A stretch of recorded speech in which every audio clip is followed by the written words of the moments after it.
Okay. ये Feb March 2023 का paper है। तो फर्स्ट क्वेश्चन इसके अंदर, utility theory is based on assumption of the rational consumer. जो रैशनल कंज्यूमर होता है ना, वो अपने लिमिटेड जो रिसोर्सेज होते हैं ना, उसको स्पेंड करके अपनी जो टोटल यूटिलिटी है उसे मैक्सिमाइज करने की कोशिश करता है। मेन चीज ये है।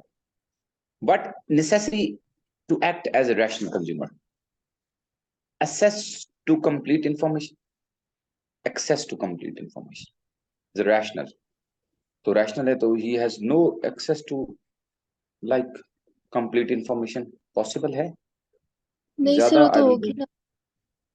वो होगी। तभी तो वो अपनी टोटल यूटिलिटी मैक्सिमाइज कर देगा।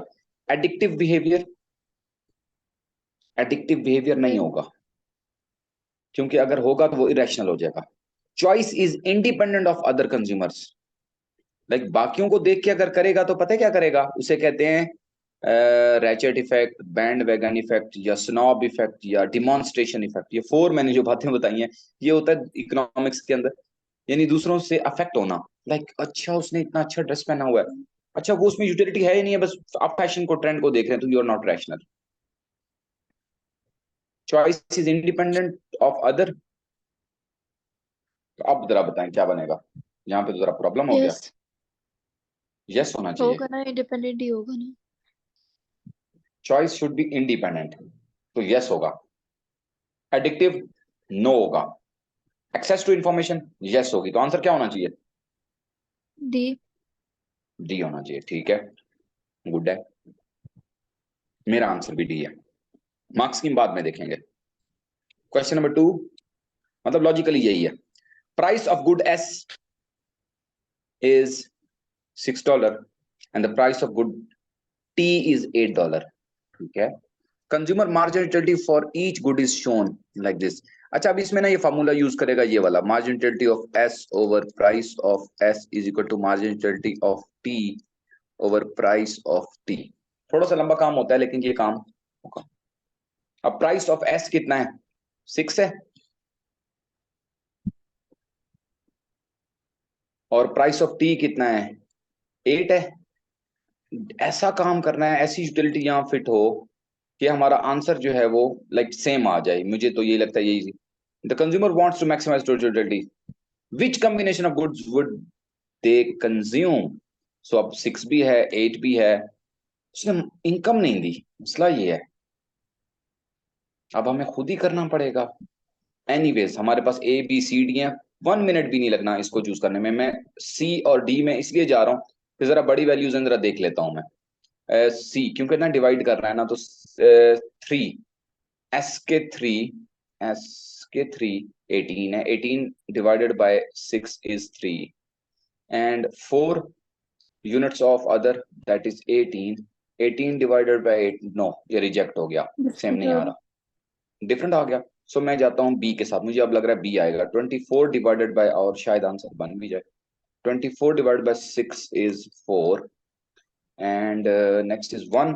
तो 32 डिवाइडेड बाय 8 इज 4। यस यही आंसर है, B is the answer. Got it? कितना टाइम लगा? जी। 2 मिनट्स भी नहीं लगे। लेकिन हमें इक्वेशन पता होगी तो फिर होगा ना कि M U X over P of X is equal to M U of Y over P of Y. ये इक्विलिब्रियम कंडीशन है, फिर ही हम इधर पिक कर सकेंगे। समटाइम पता है क्या करता है वो, इससे कॉम्प्लिकेटेड लेवल ये देगा कि वो इनकम भी दे देगा कि कुत्सिया के पास $40 हैं टू स्पेंड। ठीक है, तो वो $40 कैसे स्पेंड करे, और साथ प्राइस भी दे देगा। तो थोड़ा सा इसमें फिर 1 मिनट एक्स्ट्रा लगेगा। ये वही क्वेश्चंस होते हैं जिनको मैं कहता हूँ कि आप एंड के जो 20 मिनट्स आपके पास सेव हो जाए उनमें कर लिया करें। ठीक है। तो ये लाइक इट नीड्स 2-3 मिनट्स तो हो जाता है अगर वो उसने इनकम भी दी हो। अब ये आ गई मैडम डायग्राम। ये इंफीरियर की डायग्राम है, देखते ही पता चल जाता है। रीजन पता है क्या है? याद कराऊं, जब हमने ये यूं किया था तो मैंने आपको कहा था कि अगर अगर ये फर्स्ट पॉइंट यहाँ है, दूसरा पॉइंट यहाँ है, ये यूं है, और ये सेंटर में अगर पॉइंट आ रहा हो इन दोनों पॉइंट्स के, ये जो सब्सटीट्यूशन इफेक्ट है इसके सेंटर में आ रहा हो अगर ये ए और बी पॉइंट, तो इसका मतलब होता है ये इंफीरियर गुड है। ठीक है। तो अगर ये ई पॉइंट यही वाला इधर बनता यहाँ पे, तो ये गिफन होता, और अगर यही ई पॉइंट यहाँ बनता तो ये नॉर्मल होता। ये हमने हमारे पर नॉलेज थी। कैसे क्या इसको जोड़ दें, डायग्राम हमने की थी नहीं, तो दोबारा मैं आपको सर कल वो समझाता भूल हूँ गया वापस। सर। कोई बात नहीं, कोई बात नहीं। ये पूरा लेक्चर है, मैं कह रहा हूँ ये सेपरेट हो जाएगा फिर, क्योंकि अभी फिर एमसीक्यू रुक जाएंगे, पूरा लेक्चर है ये। कि भाई बजट लाइन कैसे बनी, ये प्राइस फॉल कर गई, initially consumer was here, he went to there, because price of X fall करेगी, हम बहुत ज्यादा बाय करेंगे, बाय को कम बाय करेंगे, हम बी पे आ जाएंगे। फिर ही विल से कि मैं हायर इंटरेस्ट कर पे नहीं जाना चाहता, बिकॉज मेरी तो इनकम, एक्चुअल इनकम तो नहीं राइज हुई, रियल इनकम फॉल हुई है, वो राइज हुई है। परचेजिंग पावर तो वो कंपनसेटेड लाइन यानी इमेजिनरी बजट लाइन बनाएगा जो कि इसको इधर टच करेगी। So you will move from A to C, substitution effect. Points on two indifference curve, नहीं, points on a same indifference curve, you are leaving one and joining other is substitution effect. और if you are moving from A to B in my diagram या E to E2 या मेरी diagram में normal good है ना, तो ये price effect होता है। अब प्राइस इफेक्ट दो चीजों से मिलकर बनता है, substitution effect always plus income effect, दो चीजें। ठीक है, सब्स्टिट्यूशन इफेक्ट ऑलवेज नेगेटिव होता है, हो ही नहीं सकता। अगर किसी एमसीक्यू में आ गया ना तो उसने बहुत बड़ा ब्लंडर कर दिया है, और ये किया भी है। मुझे लग रहा है कि 5 मार्च का मैंने किसी और को कराया था तो उसने ना सब्स्टिट्यूशन इफेक्ट पॉजिटिव लिखा है, हो ही नहीं सकता। रीजन, इंडिफरेंस कर नेगेटिव स्लोप्ड है, इंडिफरेंस कर नेगेटिव स्लोप्ड है, तो हम या तो ए से बी आएंगे या बी से ए जाएंगे, ये तो नेगेटिव है। Like if you want to get more of B Y या एक्स, तो आपको वाई के कम करने पड़ेंगे, and you are on the same indifference curve. मुझे याद नहीं है लेकिन मैं किसी को करा रहा था तो उसमें ना ये ब्लेंडर था। खैर, सब्स्टिट्यूशन इफेक्ट तो ऑलवेज नेगेटिव होता है, कि जब भी किसी चीज की प्राइस फॉल होती है उसको आप बाय ज्यादा करते हैं, यानी ये आपने बाय किया, और दूसरे की यूनिट्स को कम कर देते हैं, यानी बाय वन से बाय टू आपने उसे कम कर दिया। सो सेम इंडिफरेंस कर्व पे मूवमेंट ए टू बी या B to A is substitution effect, और वो कह रहा है वो नेगेटिव है। तो आपको जहां नजर नहीं भी आ रहा तो भी नेगेटिव है। ये इंडिकेशन डायग्राम की सिर्फ इसलिए कि आपको पता चले कि ये इंफीरियर है। कैसे पता चलेगा, कल इसके ऊपर डिटेल पूरा लेक्चर दे दूंगा आपको, सब्स्टिट्यूशन इफेक्ट प्राइस इफेक्ट के ऊपर। ठीक है जी। या मैंने आपको एक वीडियो भी अपनी शेयर की थी जिसके अंदर ये वाली डायग्राम सारी मैंने डिस्कस की है। एनीवेज, दोबारा मैंने आपको बताया ये डायग्राम है। इनिशियल ये वाला जो कर्व है ना, ये तो सब डायग्राम में सेम होगा, गिफन में भी और इसमें भी है। मैंने यूं मैं डायरेक्ट बना रहा हूँ, ए बना दिया मैंने, सी बना दिया। बी पॉइंट यहाँ भी बन सकता है, बी पॉइंट यहाँ भी बन सकता है, बी पॉइंट यहाँ भी बन सकता है। ये इंफीरियर गुड के लिए होता है, गिफन के लिए होता है, नॉर्मल के लिए होता है। कॉम्प्रिहेंसिव थोड़ा डिटेल लेक्चर है, फिर मुझे इंफीरियर गुड्स बतानी पड़ेंगी। ये वो इंफीरियर गुड्स नहीं है जो इनकम इलास्टिसिटी में आपने पढ़ी थी, नो।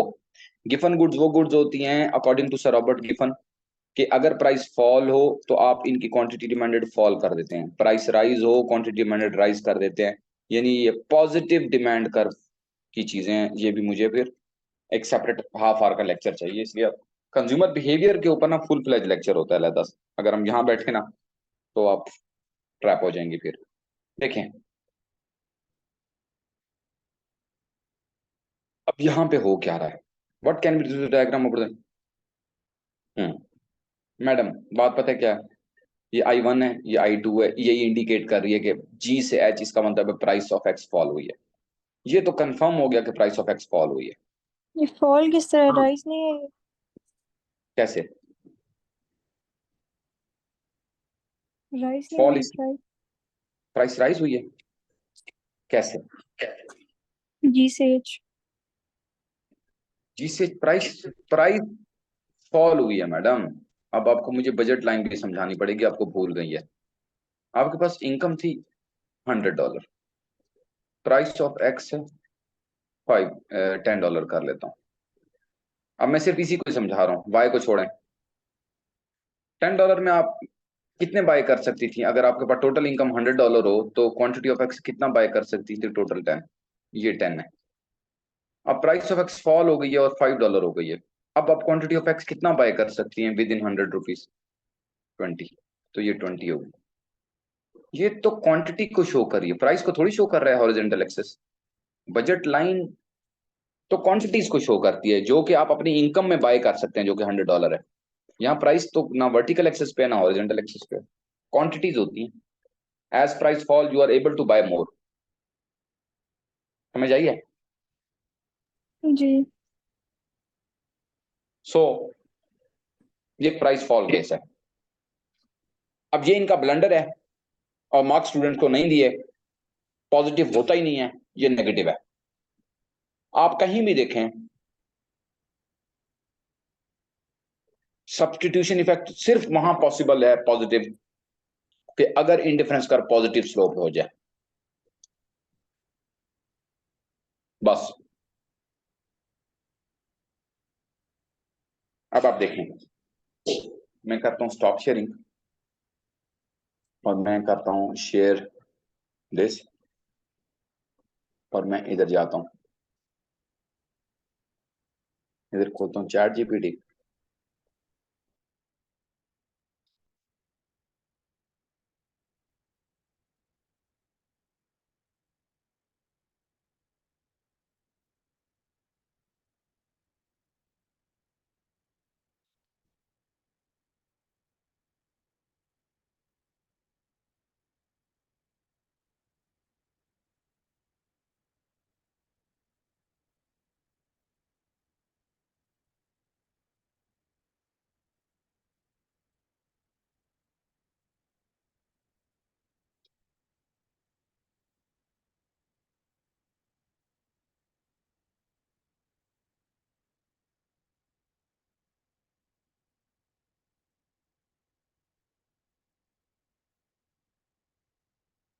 हाँ जी, पहली लाइन क्या कह रहा है? Can you see this? नजर आ रहा है? जी। हेलो। तो आ रहे आ रहे। बस इसका मतलब ही यही है कि उनसे मार्क्स स्कीम में मिस्टेक हुई, तो ये तो बात है, उस मार्क्स स्कीम पे हम बिलीव ही नहीं कर रहे। ये वापस आ गया। मुझे याद आ रहा था कि मैंने किसी को कराया, तो मैंने उधर भी बताया था कि यार इम्पॉसिबल है। सब्स्टिट्यूशन इफेक्ट नेगेटिव होता है, ठीक है। अब बाकी रह गया इनकम इफेक्ट। इनकम इफेक्ट जो है ना, अब मैं बच रहा हूँ बार बार इस डायग्राम से, कि मुझे पूरा टॉपिक, ये हमारा सारा पेपर एक तरफ और ये एक क्वेश्चन एक तरफ, क्योंकि ये consumer behaviour needs full fledge one lecture extra. अच्छा, क्योंकि सारी चीजें भूली हुई होती हैं। अब ये सीन हो गया, ये बना लिया हमने, ये यहाँ में और ये यहाँ में, ये मेरी इंटरफेस कर्व बन गई, ये मेरा सब्स्टिट्यूशन इफेक्ट बन गया। ये यही डायग्राम जो इसने बनाई मैं वही बना रहा हूँ, और मैं इधर हूँ। ये इधर ये बी पॉइंट है, ये ए पॉइंट है, ये सी। हमेशा बी से सी प्राइस फॉल हुई है, क्वांटिटी डिमांडेड राइज कर गई है। प्राइस के फॉल होने से रियल इनकम इंक्रीज हुई है, और रियल इनकम के इंक्रीज होने से क्वांटिटी डिमांडेड इंक्रीज हुई है। तो यहाँ पे इनकम इफेक्ट पॉजिटिव है। इनकम इफेक्ट इंफीरियर गुड के अंदर पॉजिटिव होता है। इट्स नॉट इलास्टिसिटी, ये income effect real income effect है। ये इंफीरियर गुड को नहीं देखेगा कि अच्छा यार इंफीरियर गुड है तो नहीं लेनी। ये income effect of price fall है। कैसे? किसी चीज की प्राइस फॉल होगी, हमारी परचेजिंग पावर इंक्रीज हो जाएगी। हमारी परचेजिंग पावर इंक्रीज हो जाएगी तो इंफीरियर गुड केस के अंदर we will move from B to C, we will purchase more. So income effect हमारा पॉजिटिव होगा। अब लेट सपोज मैं इस मिस्टेक को इग्नोर कर देते ना, उसने जो सब्स्टिट्यूशन वाली दी थी, तो हम क्या करते हैं, इधर से वापस जाते हैं, ये देखिए, और 32, ये क्वेश्चन कौन सा कर रहे थे हम? इधर देख लेता हूँ। क्वेश्चन हम कर रहे थे, सर इसका बी है। हैं? बी आंसर है इसका। क्या आंसर है? बी। बी। अब देखें, मैं आपको दिखाता हूँ जरा, यही चीज मैं आपको बताता हूँ ना, उसने एक नहीं ब्लंडर किया, दो किया। ये देखें, अब ये आपके सामने ये चैट जीपीटी है। मैंने कुछ भी नहीं लिखना, मैं सिर्फ ये लिखना है कि income effect of an inferior inferior good when its price falls would be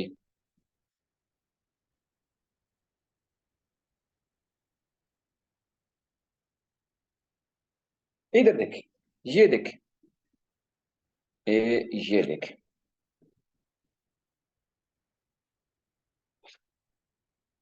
ये इसको रीड कर लें बस आप।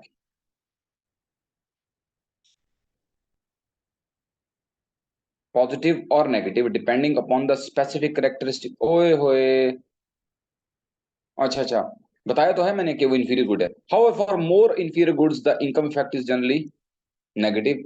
Here is detail. अच्छा खैर, मानने वाली बात तो नहीं है, को ग्राफिकली तो ये इस तरह से नहीं बन रहा।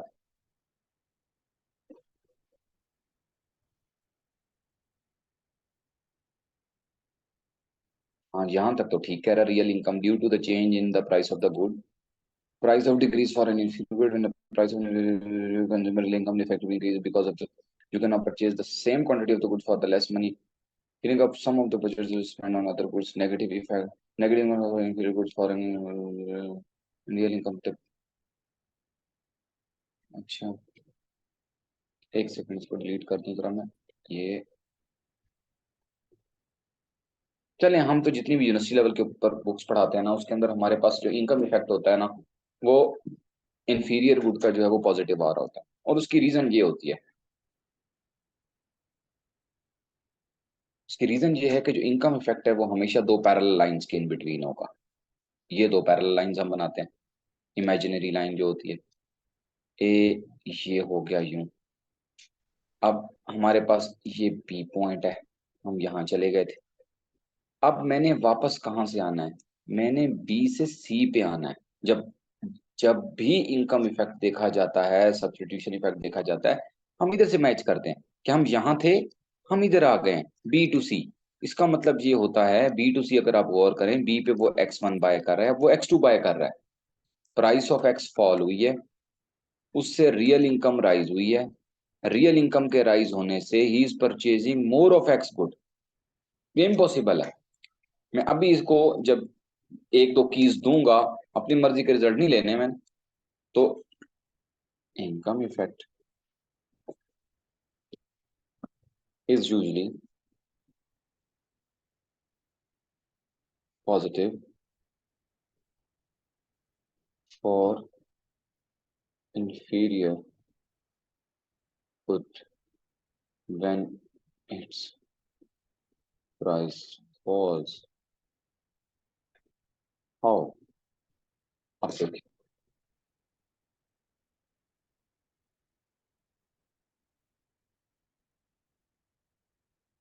counterintuitive। However, the idea that the income effect is usually positive for inferior goods when there is a price fall requires a closer look। Income effect change according to due to the inferior, we know that substitution effect income effect decrease in the price for non-goods and increase in purchasing power leads to higher the demand for inferior goods। चलो ठीक है, मान लेते हैं इस confusion को हम reduce कर देते हैं। हम उसकी बात मान लेते हैं, बी वाली वो नेगेटिव है, ठीक है। बट सब्स्टिट्यूशन इफेक्ट तो अभी आपने देखा कभी भी वो नहीं होता, पॉजिटिव नहीं होता, वो नेगेटिव होता है। लंबी बहस में नहीं पड़ते। कल इसी टॉपिक को ना तीन डायग्राम्स, मैं तीनों डायग्राम्स करा दूंगा, क्योंकि वो इंफीरियर पूछता है। अभी इंफीरियर पूछा है, फिर गिफन, गिफन में बिल्कुल डिफरेंट हो जाएंगे ये पॉजिटिव नेगेटिव, ये जो भी चीजें हैं। और फिर नॉर्मल गुड हो गया। ये तीनों डायग्राम्स हैं, ये मैं आपको कल करा दूंगा। इस पे अभी हम लंबा चौड़ा बैठेंगे तो फिर अभी भी हमारे 10 मिनट तो इसी पे लग गए। Yes madam. डायनामिक एफिशिएंसी क्या होती है? डायनामिक सर एफिशिएंसी ये हमेशा रहने दे, 6 करवा दें इससे आगे। लॉन्ग रन एवरेज कॉस्ट का फॉल जो होता है वो डायनामिक होता है। ये तो क्लियर हो गया ना? आगे चले, नेक्स्ट कौन सा है? 6 यार ये तो अभी किया था, याद है? कौन सा? ये तो अभी किया था, सेल्स सेल्स मैक्सिमाइजेशन हैं जी जी, ये कल हो किया गया था। था। हाँ, आगे चलते हैं। What achieve, what is achieved in monopolistic competition in the long run. क्या चीज अचीव हो जाएगी लॉन्ग रन में? फिर मोनोपोलिस्टिक कंपटीशन होता क्या है? मोनोपोलिस्टिक कंपटीशन में मैनी फर्म्स होती हैं, ठीक है जी। Many firms selling differentiated goods, unique selling point. Diagram होती है ये लॉन्ग रन की। ये है जी एमसी, ये ए आर है, ये एम आर है, ये क्यू है।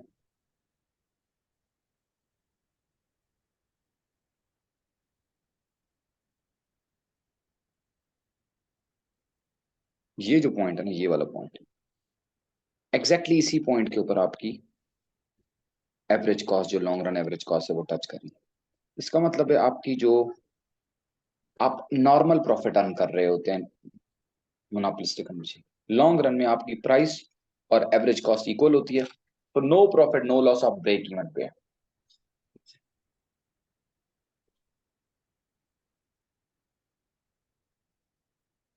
सो सुपर नॉर्मल प्रॉफिट तो नो हो गया, इसका मतलब आंसर ए है, यही है। एलोकेटिव एफिशिएंसी आप अचीव कर सकते हैं? नो। रीजन ये है कि आप प्राइस एमसी के इक्वल रख ही नहीं सकते।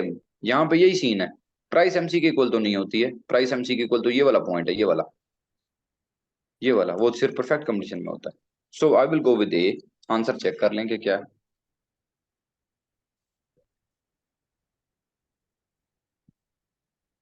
यही है।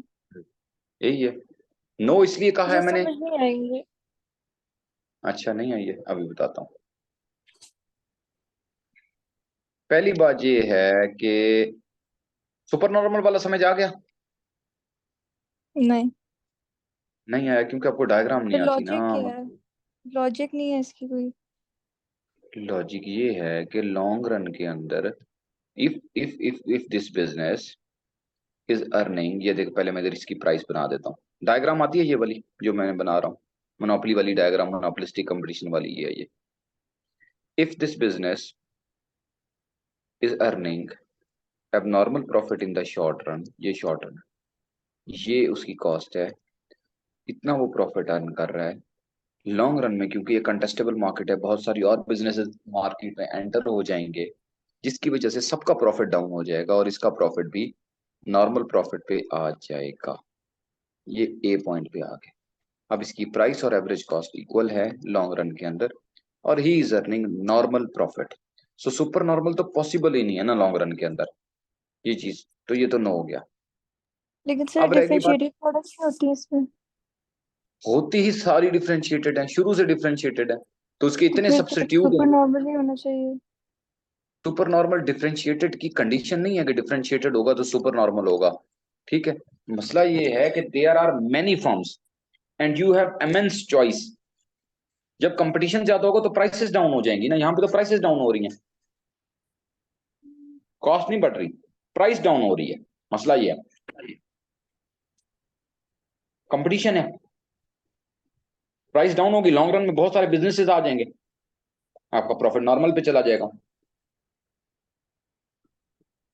इफ मोनोपोलिस्टिक कंपटीशन में सर्वाइव करना है, they have to reduce the price.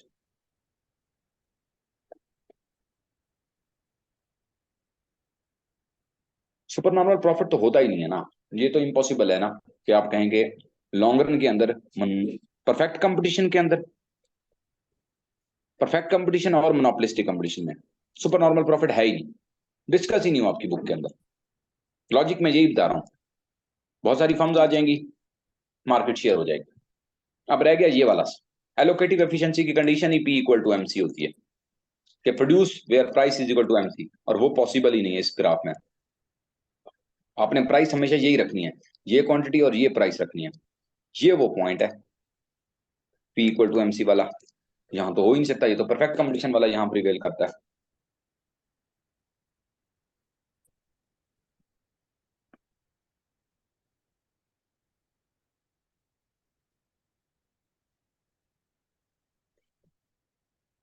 Ji madam. Hello. जी जी। हाँ अब बताएं मुझे, ठीक है या नहीं है? ठीक है ठीक है। अब इसमें कंफ्यूजन क्या है, अभी तो मैं बता रहा हूँ। देखिए जो ग्राफ्स होते हैं ना, उनमें जो ग्राफ बनाने वाले ने लॉजिक दे दी वही होती है। रियल वर्ल्ड से यही एग्जांपल दे सकता हूँ ना मैं कि कंपटीशन हो गया, कंपटीशन की वजह से क्या हुआ, प्राइस फॉल कर गई, प्राइस फॉल होने की वजह से आप अगर पहले नॉर्मल प्रॉफिट, एब नॉर्मल या सुपर नॉर्मल अर्न कर रहे थे, तो लॉन्ग रन में you will earn normal profit. अब रियल वर्ल्ड के अंदर कुछ चीजें और भी हैं जो आपकी बुक वाला नहीं डिस्कस करता। सम टाइम ये भी होता है कि कुछ कुछ मोनोपोलिस्टिक कंपटीशन वाली फर्म एफिशिएंट होती है, उनके एंटरप्रेन्योर अच्छे होते हैं, वो अपनी कॉस्ट कटिंग कर लेते हैं, तो वो सुपर नॉर्मल प्रॉफिट अर्न करते हैं, but that is exceptional case, तो वो यहां पूछा नहीं हुआ। ना आपकी बुक में मेंशन है।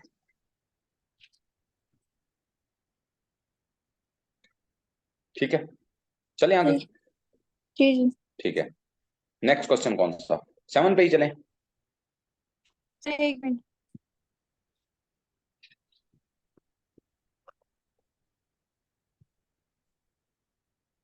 12। अच्छा,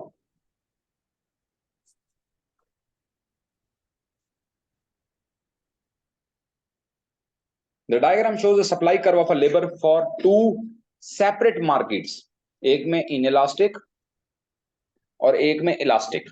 ठीक है, what explain the difference in the gradients of the labour supply curve. एक में इनइलास्टिक, यानी वेजेस बहुत ज्यादा चेंज भी हो जाएं तो सप्लाई ऑफ वर्कर इतनी ज्यादा नहीं चेंज हो रही, एक में थोड़ी सी भी वेज बढ़ जाए तो they are available. Market X is a higher marginal revenue product per worker than X, का ताल्लुक तो कोई है नहीं। Margin, market X is a higher percentage of its labour belonging to trade union than Y, possibility हो सकता है in elastic इसीलिए वेज बढ़ाएंगे तो काम करेंगे वरना नहीं। Market X has a higher labour cost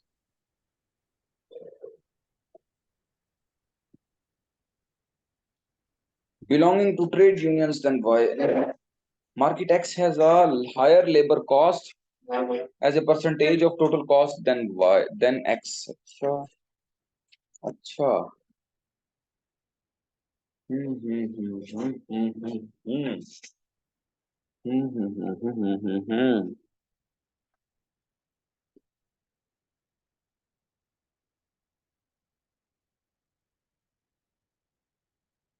D answer क्या, डी होना चाहिए। यही है। इसकी रीजन ये है कि ये डायग्राम आपकी बुक में बनी हुई है, चेक कर लें अपनी बुक में जाके। इलास्टिक और इनइलास्टिक, स्किल्ड का, स्किल्ड के लिए इनइलास्टिक होती है, अनस्किल्ड के लिए इलास्टिक होती है। मैं थोड़ा कैसे? कंफ्यूज हुआ था सी में और बी में। फिर बात ये है कि मैडम ना उधर इलास्टिसिटी इन इलास्टिसिटी ना यूनियन से नहीं डिटरमिन होती, आप इलास्टिक भी हैं ना, if you are member of union तो आपने कह देना कि भाईजान आप हमारी वेजेस बढ़ाते हैं तो ठीक है। तो इस वजह से इलास्टिसिटी एसोसिएट हुई नहीं है इसके साथ, ट्रेड यूनियन के साथ, स्किल के साथ है, डायरेक्टली बुक्स में भी गिवन है, दैट्स व्हाई मैंने वो पिक किया। जी मैम, विच वन। सर एक मिनट, ये एमआरपी क्या होता है? MRP demand for labour curve होता है और यहाँ बात सप्लाई की हो रही है, इस वजह से मैंने नहीं किया। MRPL demand for labour curve को कहते हैं, marginal revenue product of labour.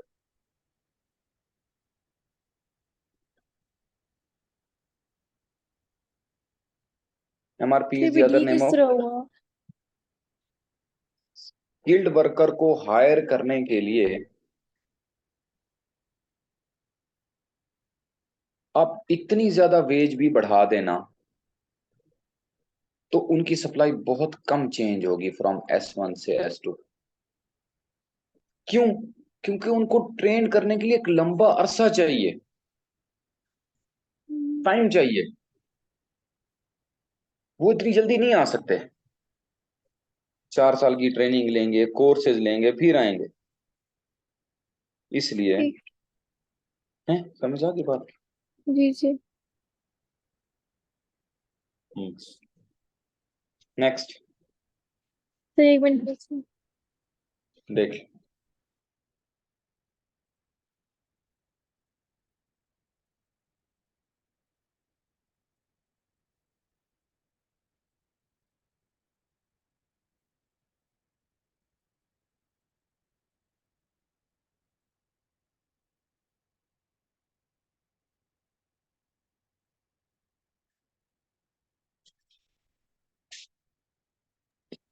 Sir 16। हाँ,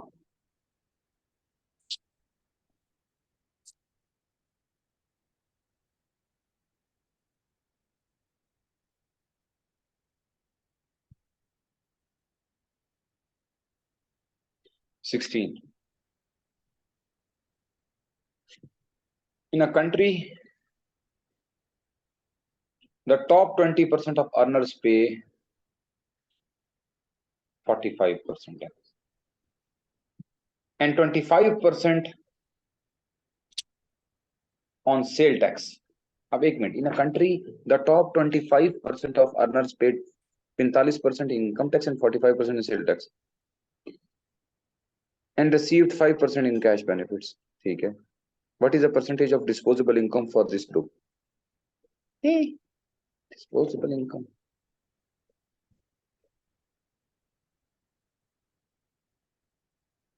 हम्म हम्म हम्म हम्म हम्म हम्म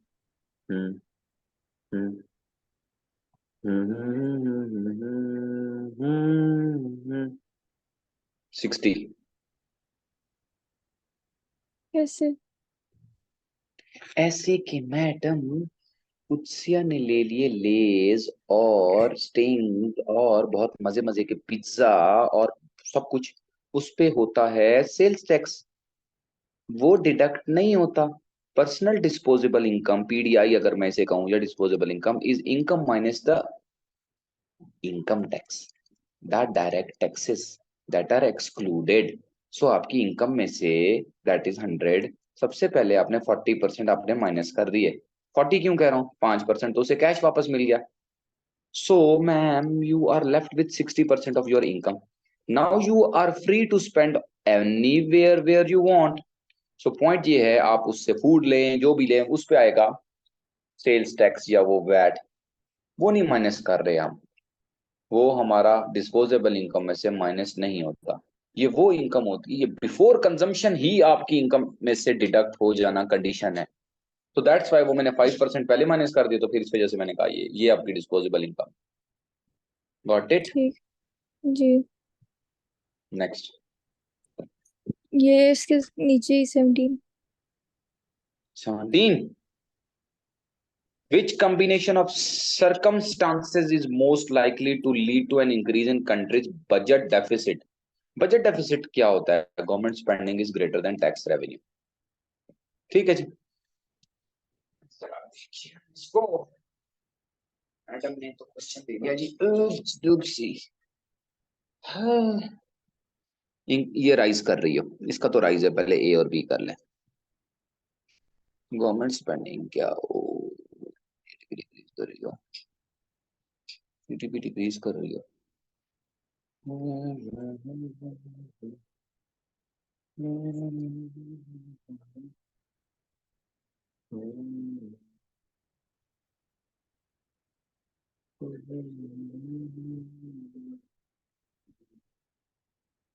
मुझे तो लगता बी है।